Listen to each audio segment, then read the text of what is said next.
My youngest son, Daniel, is an airplane pilot. He called me one day. Mom, something strange is happening. Is my brother's wife at the house? Yes, I said. She's taking a shower. His voice got quiet and serious. That can't be true because I'm holding her passport right here in my hands. She just got on my airplane going to France. Right then I heard footsteps behind me. I'm happy you're here. If you're watching this video, please click like, subscribe to the channel, and tell me in the comments where you're watching my story from. I want to know how far it has traveled. This morning, like every other morning, I was hurrying to wash the dishes after breakfast.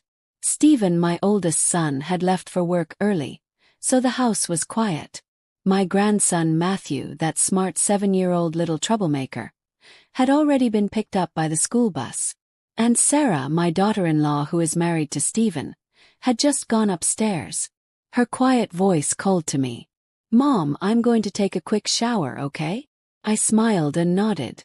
I had just finished putting away the last plate when the house phone rang. I dried my hands on my apron and walked fast to answer it. The happy young voice of Daniel, my younger son, came through the phone. Mom, just calling to say hello. I had some free time while waiting at the airport. Hearing his voice felt like a warm hug for my heart. Daniel is my pride and joy, a young co-pilot who is always traveling, living his dream of flying in the sky that he's had since he was a little boy. I smiled and asked him some things about his flight and how he was doing. He laughed out loud and told me everything was going great, that work was going well. But suddenly, his voice changed like he wasn't sure if he should say something. Hey Mom, something really strange happened. Is my brother's wife at the house? I was confused.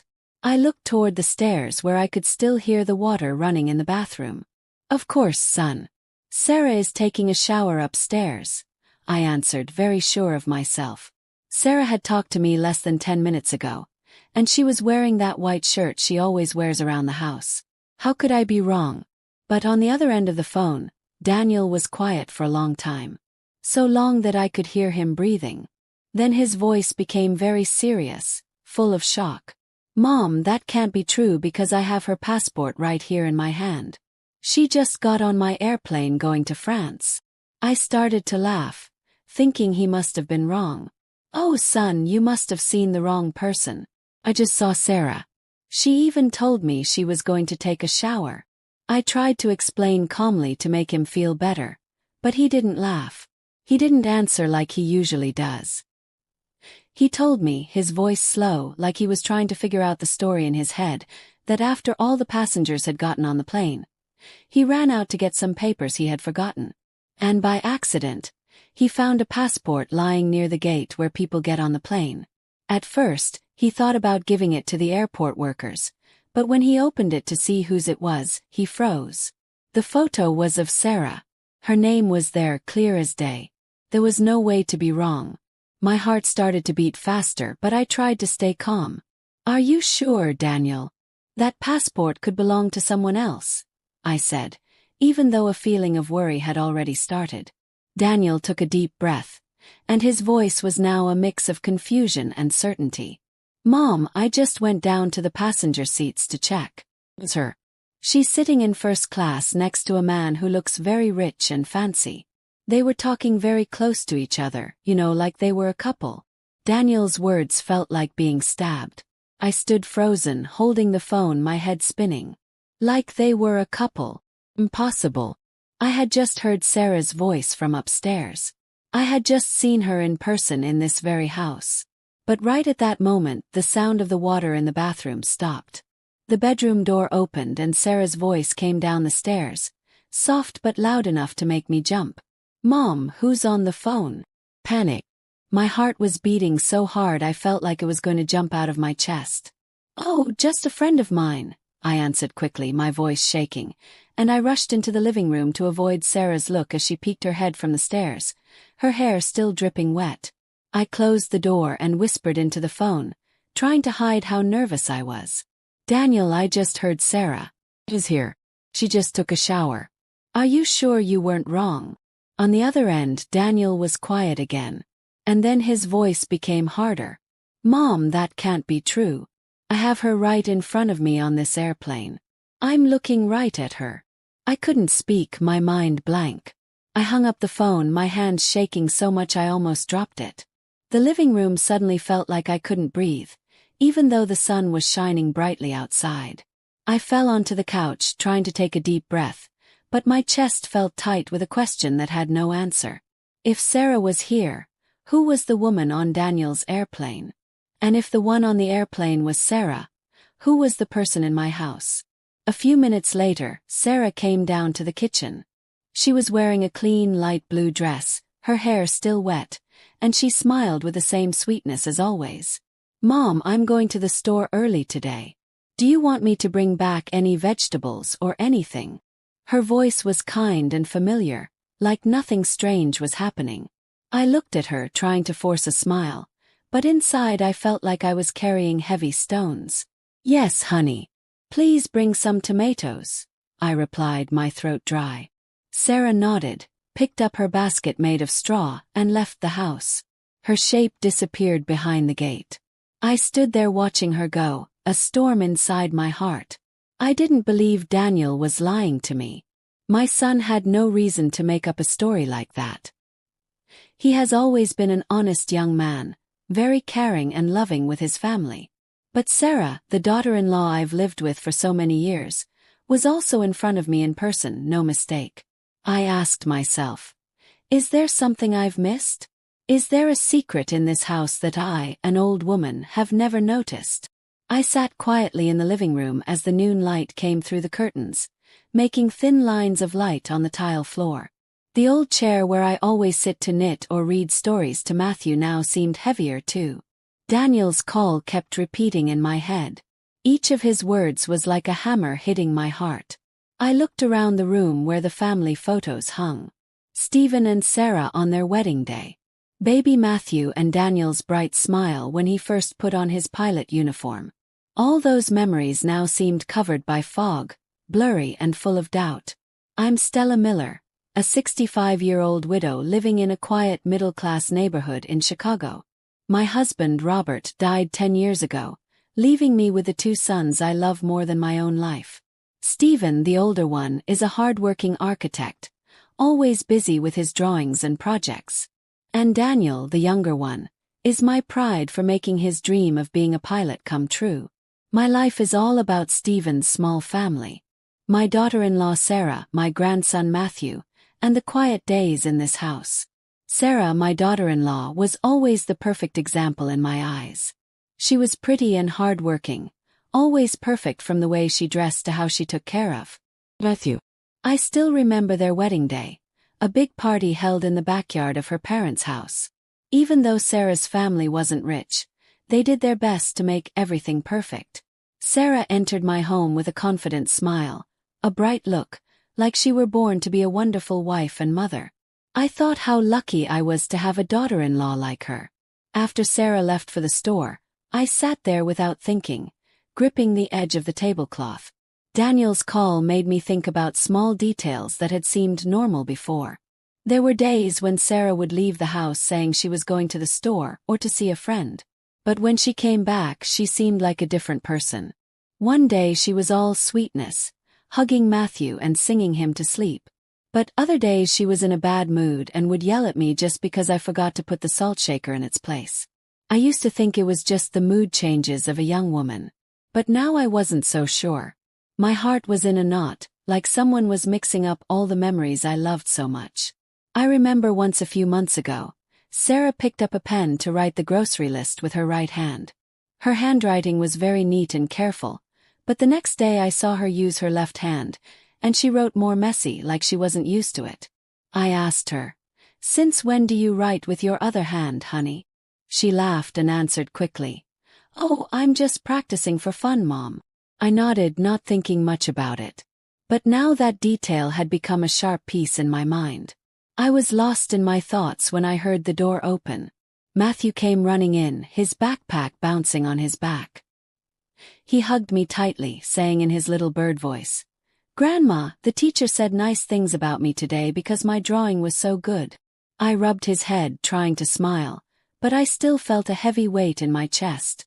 Matthew sat down and took out his notebook to show me. Grandma, look. Yesterday my mom helped me with my homework with her right hand, and her handwriting was really pretty. But today, she wrote with her left hand, and it came out messy. The boy pointed to 2 pages in the notebook, one with nice-looking letters and the other with crooked handwriting. I looked at the letters and felt my heart drop. Your mom must have been busy today. She was probably tired, and that's why she wrote like that, I said, trying to hide my confusion. But Matthew looked up with his innocent eyes. Grandma, my mom is really weird. Some days she hugs me really tight, but other days she doesn't even look at me. My grandson's words were another stab. I hugged him, trying to comfort him. But in my head, everything was starting to get tangled up. Just then the doorbell rang. I got up, opened the door, and saw Linda, my good neighbor, standing there with the dish Sarah had taken to her the day before. She smiled at me with that same kind smile as always, but there was curiosity in her eyes. Stella, your daughter-in-law is so lovely. But yesterday I noticed she gave me the dish with her left hand, and I thought you told me she was right-handed, right? How strange. Or maybe she can use both hands. I forced a smile and answered, Maybe she can, Linda. Won't you come in for some tea? She nodded and came in, but her comment stuck in me like a thorn. Not just me. Even the neighbors had noticed the difference. I served her tea. We talked about random things. But as soon as she left, I fell onto the couch, my hand on my chest. I was frozen, feeling like the world was falling apart around me. That afternoon, I went out to the garden with the watering can in my hand, trying to let the water fall gently on the daisies I've taken care of for years. The sun was starting to go down. The shadows of the trees were getting longer across the yard, but my heart could not find peace. The words of Matthew, of Linda, and Daniel's strong voice on the phone kept spinning in my head like pebbles thrown into a calm lake, making ripples that wouldn't stop. I was watering the plants, but my mind wasn't there. I wondered, am I getting too old to notice the strange things happening in my own house? Or have I purposely looked the other way, wanting to believe in the happy family I always dreamed of? Sarah came back from the store carrying her basket made of straw. But what caught my attention was that she was holding it with her left hand. I remembered perfectly that Sarah always used her right hand, from how she held the knife to cut vegetables to how she combed Matthew's hair. I stood there watching her put the basket on the kitchen table, and I asked in a low voice, "What did you buy, Sarah?" My voice tried to sound normal, but inside a wave of suspicion was growing. She smiled and answered very politely, "Yes, Mom. I brought some tomatoes, cilantro, and some fresh fish. I'm going to make that grilled fish you like tonight.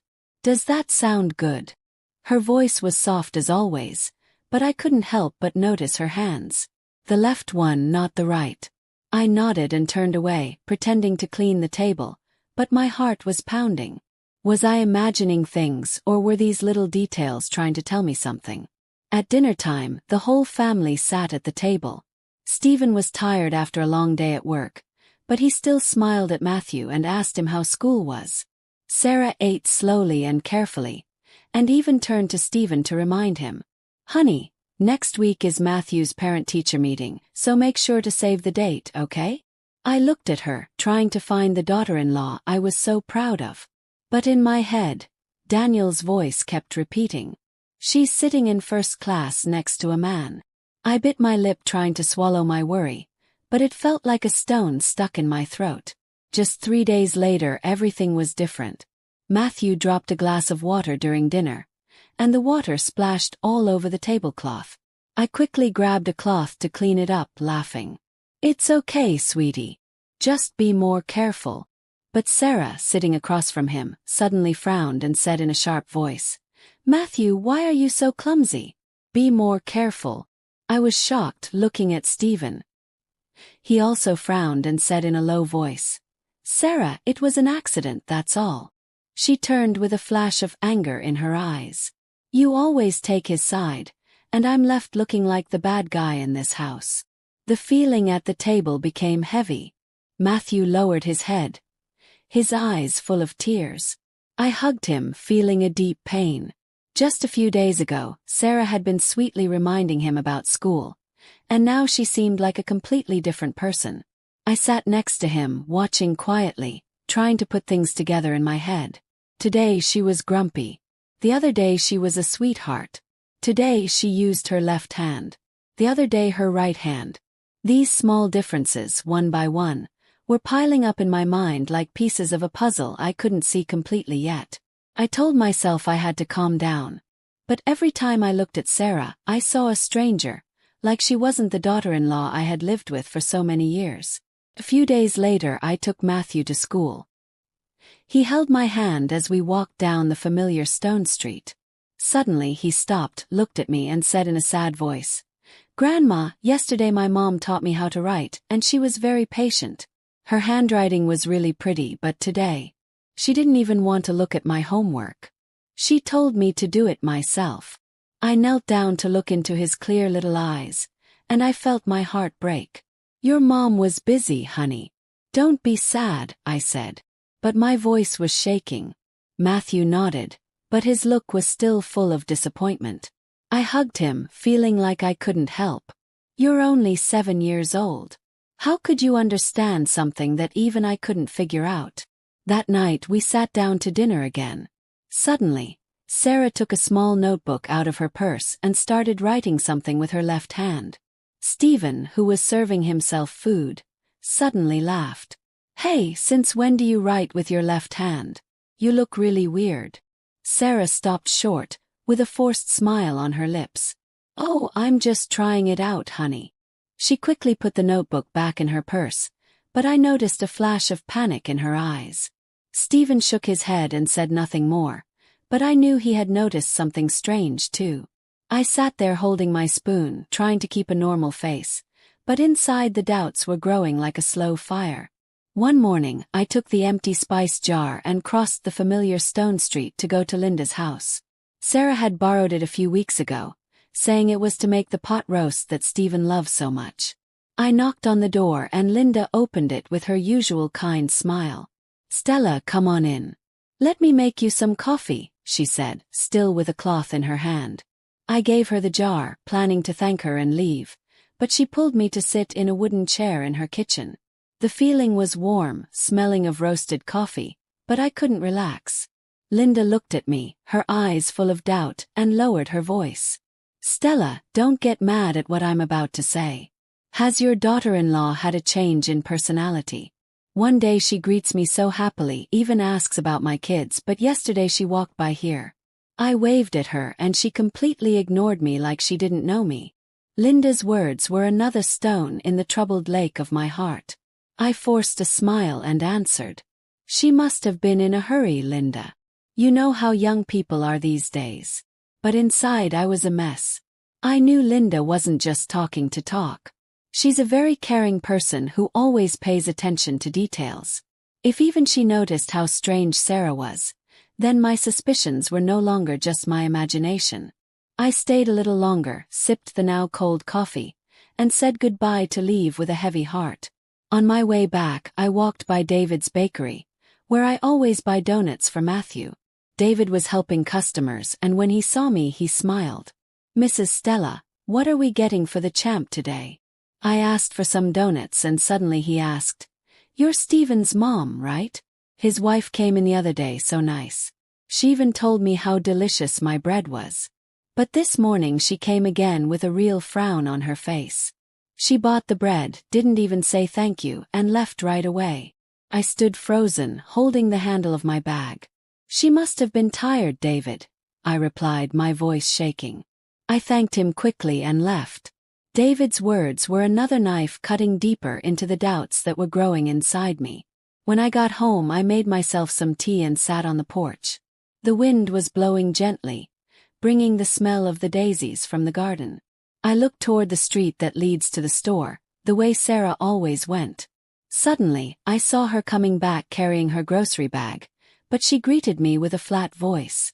"Good afternoon, Mom." No smile, none of yesterday's joy when she bragged about getting a good deal on a bunch of cilantro. I nodded and answered in a low voice, "You're back." But inside, I couldn't help but watch her more closely. The shirt she was wearing today was dark blue, different from the white shirt she was wearing when she left. I tried to ask her in a soft voice, "Why did you change your shirt?" Sarah stopped for a second and then answered quickly, "Oh, I got a stain on it and had to change." She gave a half smile and quickly went into the kitchen. I stayed there with the teacup in my hands, feeling like a rock was crushing my chest. The words of Linda, of David, and the way Sarah answered me all forced me to stop ignoring things. That night we were all having dinner.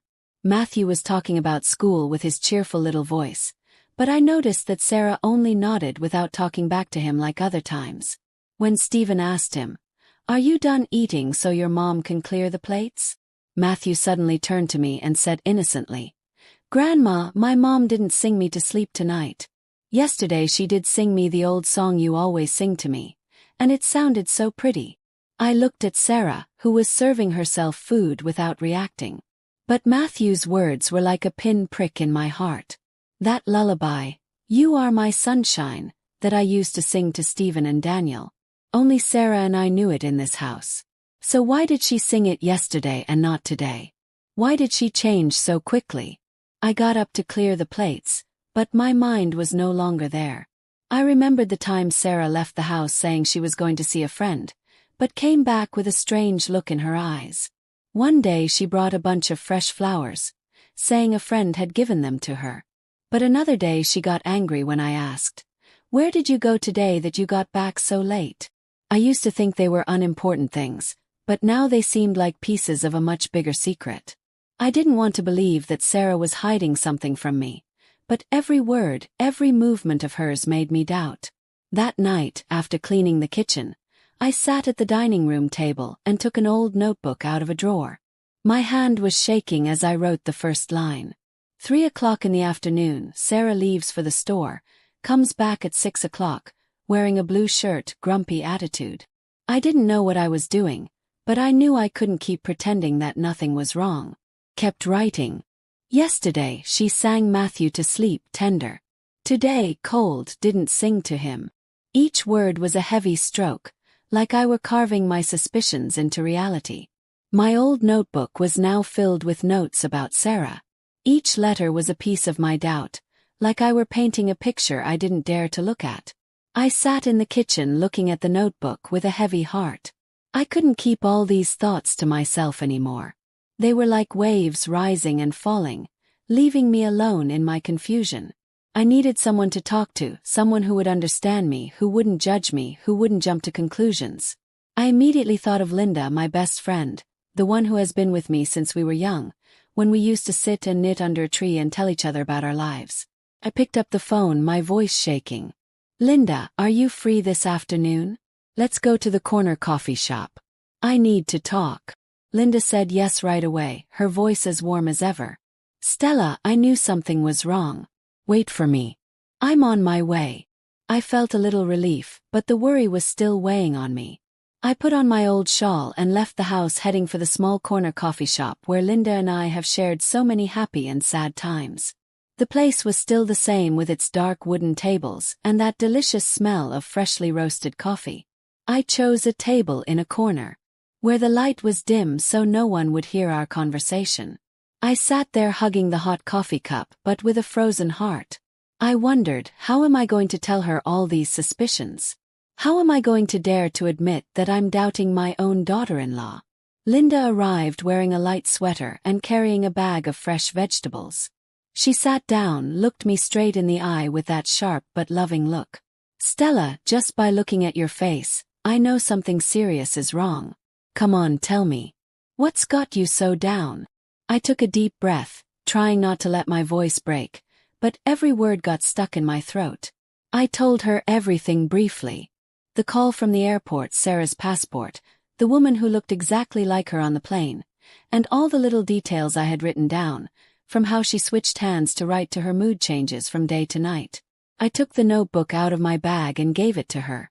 "Look, I wrote it all down here. I don't know if I'm imagining it, but I can't fool myself anymore." Linda turned the pages, her eyebrows pulled together. She read slowly, her fingers following my shaking handwriting. "You've noticed everything, Stella," she said in a serious voice. Every time she leaves and comes back, it's like she's a different person. What do you think it is? I shook my head, holding the coffee cup. I don't know, Linda. I just know I'm scared. Scared that Sarah is hiding something. Scared that my family will break apart if I look deeper. But I can't stop. I have to know the truth for Stephen, for Matthew. Linda put her cup down on the table and looked at me with strength. Women are not easily fooled, Stella. What does your gut tell you? I'm sure there's something fishy going on here. You have to get to the bottom of this. I hesitated, and my voice became a whisper. But what if I'm judging her wrongly? What if I hurt Stephen? Linda interrupted me strongly. Trust your instincts. If you don't uncover the truth, you'll live with the doubt forever, and you won't be able to protect Matthew or Stephen that way. Just then Mrs. Mary, the lady who sells vegetables at the store and whom I know, came into the coffee shop. She saw me and smiled. Mrs. Stella, what a surprise. Last week I saw your daughter-in-law at the store. She greeted me so nicely, even bought an extra bunch of cilantro from me for cooking. But this morning she came by again very serious. Didn't even say hello, bought her vegetables and left. Is something wrong with your daughter-in-law? I forced a smile and answered. She must be tired, Mary. But inside I felt like I was suffocating. Another person who noticed how strange Sarah was. I thanked Mrs. Mary, watched her leave, and turned back to Linda, surely with panic shown in my eyes. Linda took my hand, and her voice softened. You see, Stella, it's not just you. Even the neighbors notice. Don't fool yourself anymore. Keep writing everything down, and if you need to, you'll have to follow her, not to harm her, but to protect your family. I nodded, but I felt my heart drop. I knew Linda was right, but the idea of following my own daughter-in-law made me feel like I was betraying my family. I have spent my whole life taking care of this home, and now I had to do something I never imagined. Investigate one of my own. That afternoon I came back home, my head still a mess. Sarah left the house carrying her familiar blue basket. Mom, I'm just going to the store for a moment, she said in a soft voice. I nodded, but as soon as she disappeared behind the gate, I opened my notebook and wrote. 3 o'clock in the afternoon. Sarah leaves for the store carrying a blue basket. Normal attitude. I stood there watching the clock, counting every minute. At 6, Sarah came back, but the basket she was carrying was now red. I was surprised and asked her, Did you change baskets? She smiled and answered quickly. Yes, the other one broke and a friend lent me this one. I nodded, but my hands were shaking as I added in the notebook. Comes back at 6 o'clock in the afternoon. Carrying a red basket, voice a little rushed. My notes were piling up. Each line was another step closer to the truth, but also a step that took me away from the image of the old mother who only knows how to love and trust. On the weekend, Stephen went to work extra hours early in the morning, and Matthew was at a school activity, leaving the house quiet just for me and Sarah. I was cleaning the dining room table, trying to keep myself busy to push away the doubts that were eating at me. But then Sarah came down from her room, wearing a pale yellow flowered dress, as fresh as in her early days of marriage. Mom, I'm going to the store for a little while, she said in a soft voice. She took her basket made of straw and left. I nodded with a smile, but inside a voice said, Follow her, Stella. Go find the truth. I didn't think twice. I grabbed my old shawl, put it over my head to cover my face a little, and left the house quietly, keeping a safe distance behind Sarah. The sun was beating down, sweat was soaking my back, but I didn't care. I just wanted to know where she was really going, what she was doing. Sarah walked quickly down the stone street that leads to the store.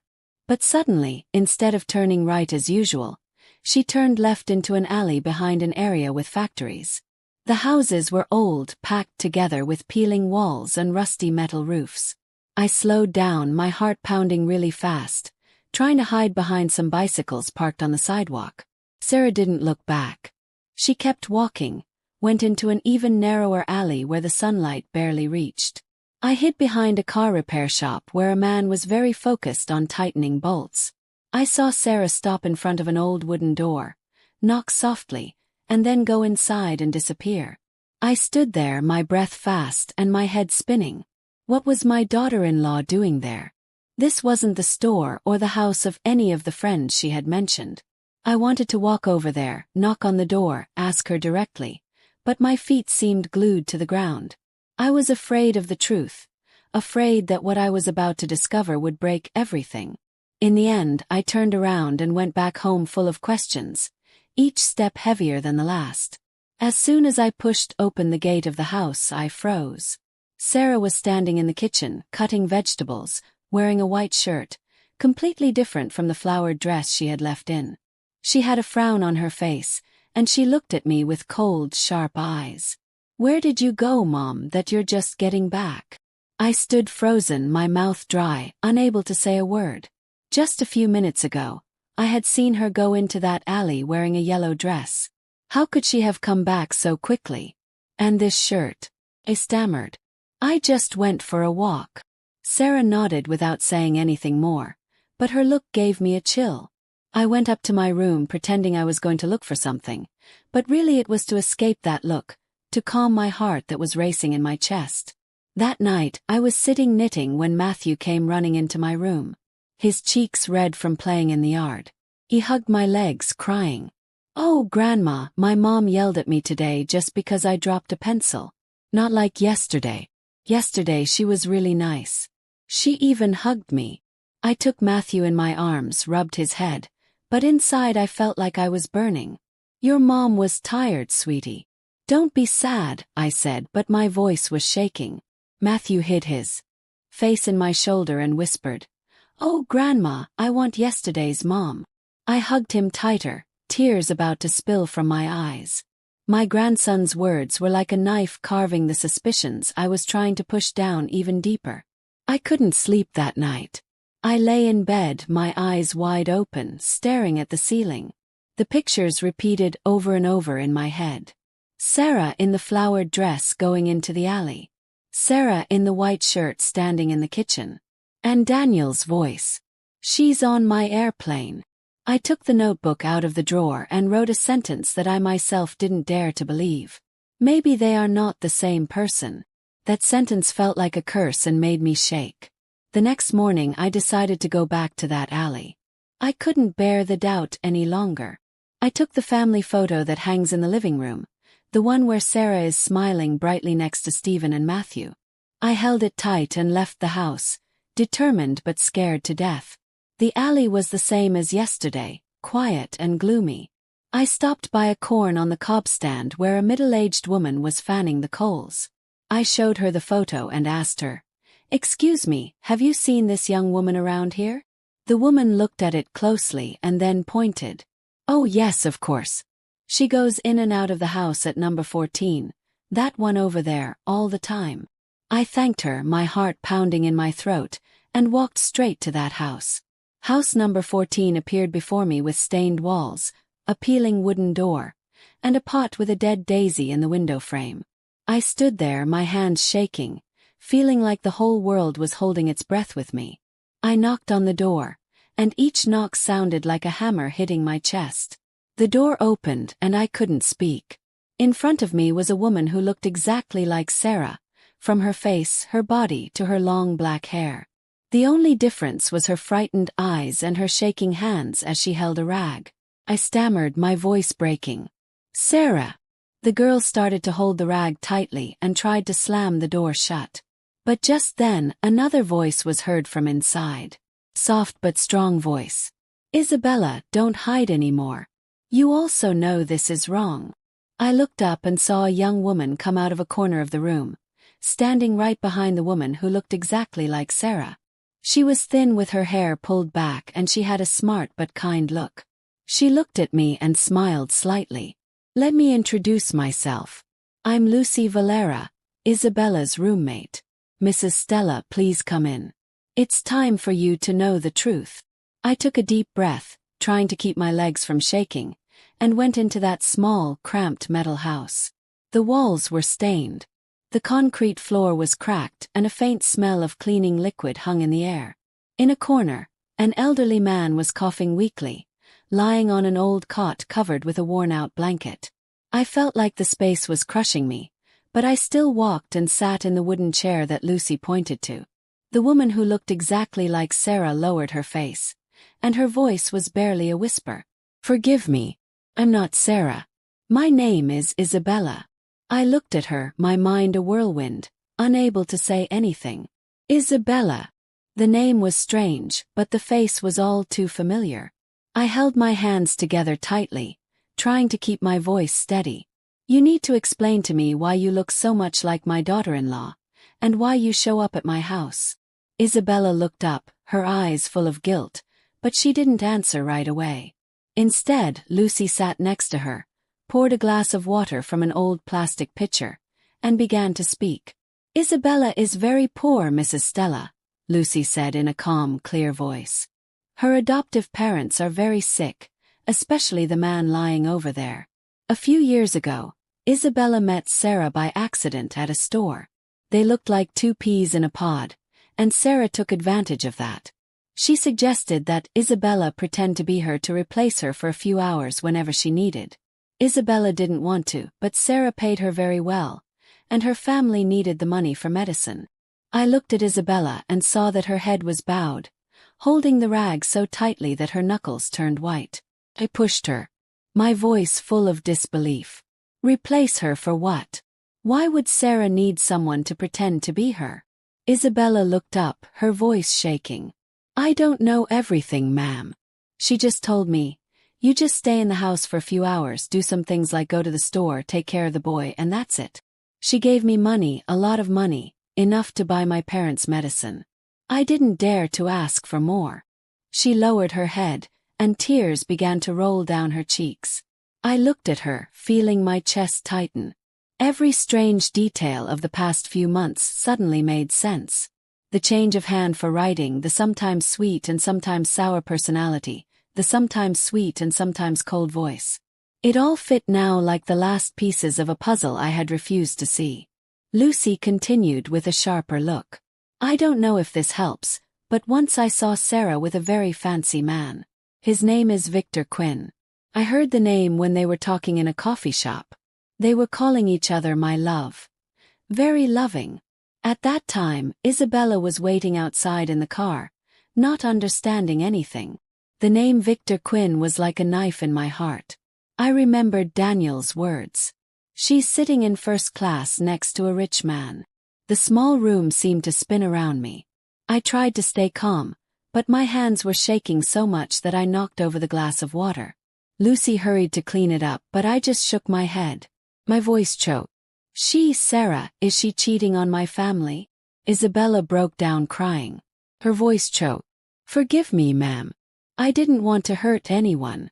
I just wanted to save my parents." I looked at her, this young woman with a face exactly like Sarah's, but with eyes full of pain and regret. I wanted to be angry. I wanted to scream. But looking at Isabella, I only felt pity. She wasn't the mastermind. She was just a piece in Sarah's game. Everything was falling apart before my eyes. I stood up trying to make my voice sound strong. "Isabella, do you know where Sarah is? Do you know what she does when she asks you to pretend to be her?" Isabella shook her head, still crying. "I don't know, ma'am. She just told me to do what she asked and that she would pay me. I didn't dare to ask for more." Lucy put a hand on her shoulder to comfort her and then turned to me. "Mrs. Stella, I know this is very painful for you, but Isabella is also a victim. She had no other choice." I looked around the humble house, listening to the weak cough of the man on the cot. I understood Isabella's desperation, but that didn't erase the feeling of betrayal I felt. I held my fists together, trying to hold back the tears. "I don't blame you, Isabella, but I need to know the truth. I need to protect my son and my grandson." I stood up feeling like the world was crashing down on me. "Thank you, Lucy, for telling me the truth. I'll be back soon." I left the house and the bright sun outside blinded me, but my heart was frozen. The next morning, I went back to that little alley where the stained walls and peeling wooden door had become something I couldn't stop thinking about in my mind. The sun was still beating down, but I felt a coldness inside, like I were carrying an icy wind of questions with no answers.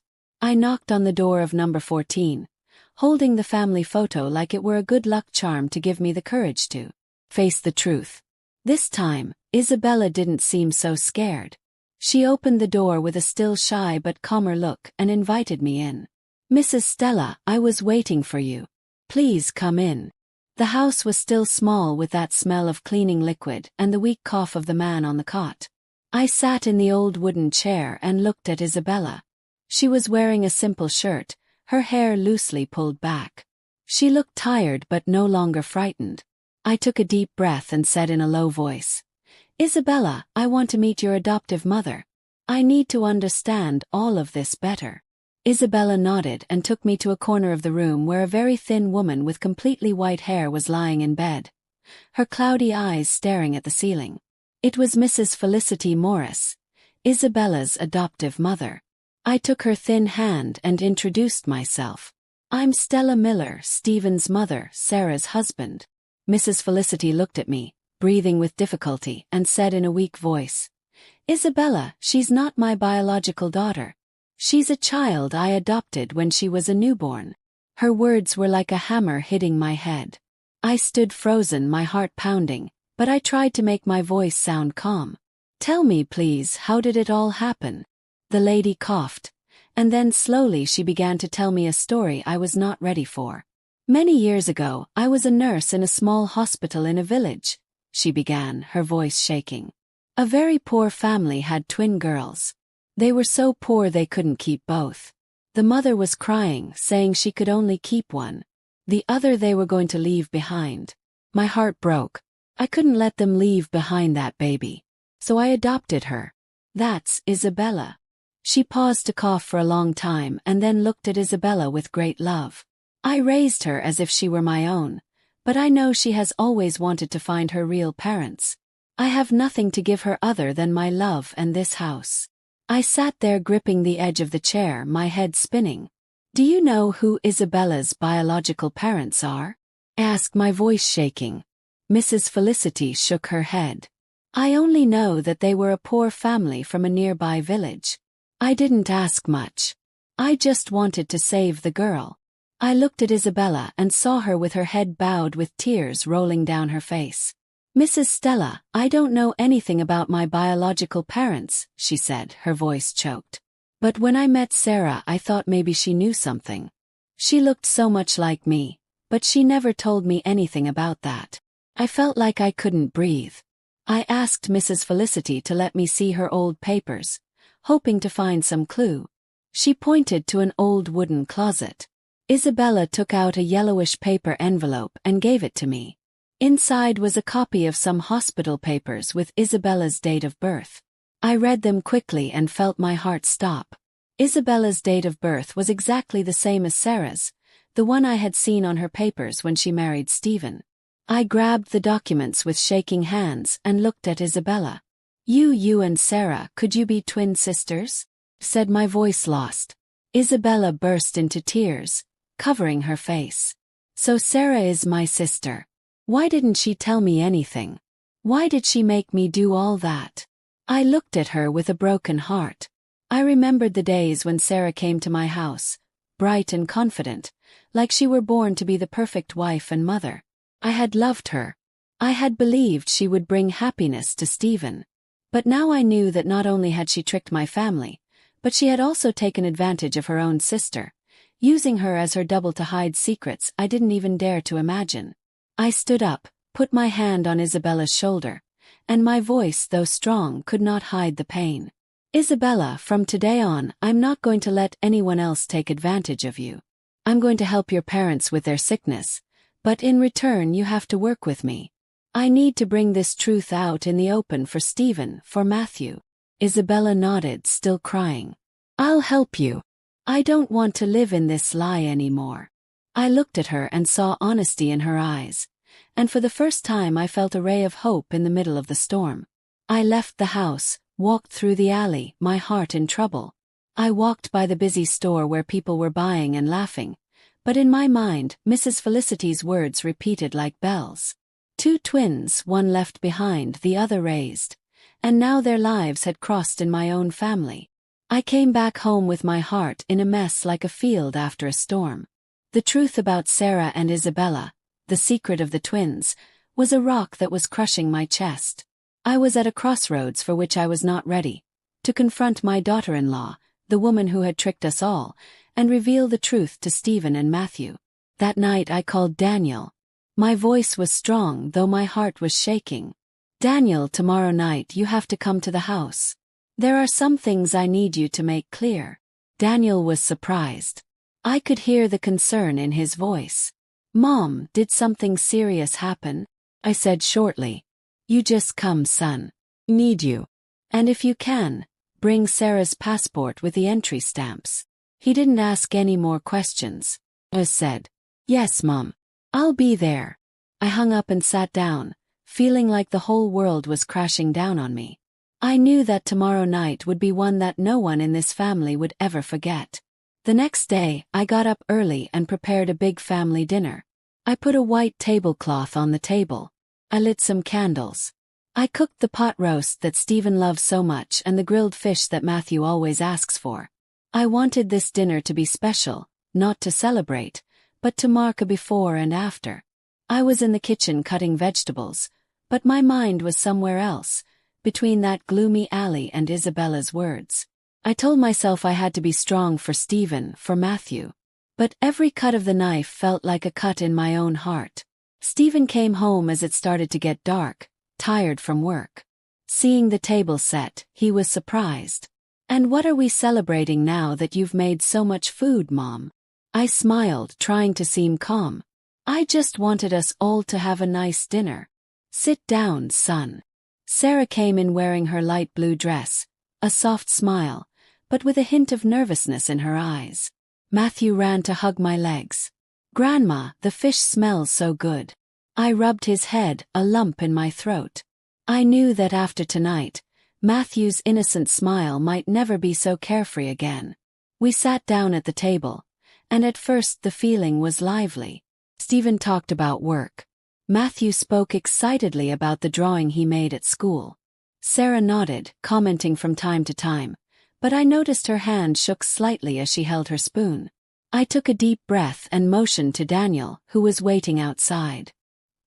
He came in, and right behind him was Isabella, in a simple dress, her face exactly like Sarah's, but with a look full of worry. Everyone at the table fell silent. Matthew looked confused from Sarah to Isabella, and asked innocently, "Why are there two mommies?" Stephen turned pale, dropped his spoon, and Sarah jumped up, shouting, "What is all this about, Mom?" I stood up, holding on to the edge of the table so I wouldn't shake. "Sit down, Sarah," I said, my voice slow but strong. "I need us to clear everything up." I began to tell, and every word tore me apart inside. Daniel's call from the airport when he saw her on a flight to France, even though she was still at home. The time she switched hands to write. Her sometimes sweet and sometimes sour personality.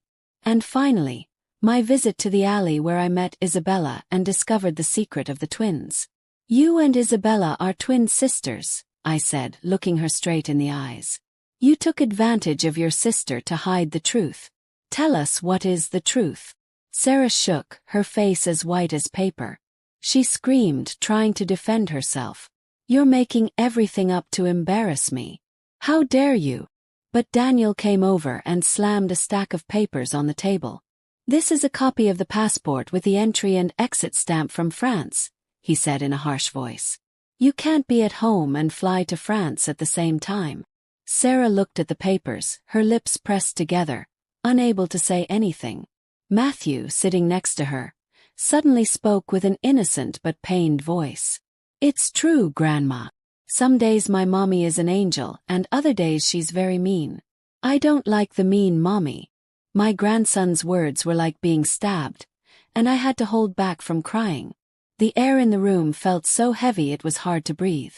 I nodded and motioned to Lucy, who had just come in through the back door. She stood there with her sharp look and told everyone.